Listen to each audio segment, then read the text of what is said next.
ભાઈ ઝરમર ઝરમર વરસાદમાં તો ગુજરાતીઓને ગરમા ગરમ ગાંઠિયા મળી જાય ને તો મોજ જ પડી જાય ભાઈ।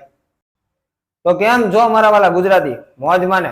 ભાઈ મસ્ત મજાનો ઝરમર ઝરમર વરસાદ આવતો હતો અને ગાંઠિયા ખાવાની ઈચ્છા થઈ હતી। ફટાફટ ગાડીને કિક મારીને પહોંચી ગયો સીધો ઓપેરા પેલેસ ગેટ નંબર 1 પાસે આવેલા કાનાના ગાંઠિયા ખાવા માટે। ભાઈ અહીંયા છે ને કાનાભાઈ જોરદાર એવા ગાંઠિયા બનાવે છે અને પોચા તો છે ને ભાઈ રૂ જેવા ગાંઠિયા બનાવે છે। અને ખાસ તો છે ને ભાઈ અહીંયાની ગ્રીન ચટણી, લોકો છે ને દૂર દૂરથી સ્પેશિયલી આમની ગ્રીન ચટણી જ ખાવા માટે આવે છે, એમાં જ કઈક એનો જાદુ છે। ભાઈ આજે આપણે ત્યાં ગયા હતા અને ઝરમર ઝરમર વરસાદની અંદર એના જોરદાર ગરમા ગરમ ગાંઠિયા ખાધા હતા। મને તો મોજ પડી ગઈ ભાઈ। જો તમે અહીંયાના ગાંઠિયા ખાધા હોય ને તો મને કોમેન્ટમાં કહેજો કે કેવા લાગ્યા। અને જો હજુ સુધી ટેસ્ટ નથી કર્યો ને તો રાહ શેની જુઓ છો? ડિટેલ મેં તમને બધી ડિસ્પ્લે ઉપર આપી જ દીધી છે। આ રીલ્સને તમારા ફૂડી મિત્રો સાથે શેર કરીને અત્યારે જ પહોંચી જાઓ અને ટેસ્ટ કરો। આમ જો ટેસ્ટ કરશો ને એટલે તમને છે ને ભાઈ મોજ મોજ ને મોજ પડી જવાની છે મારા વાલા।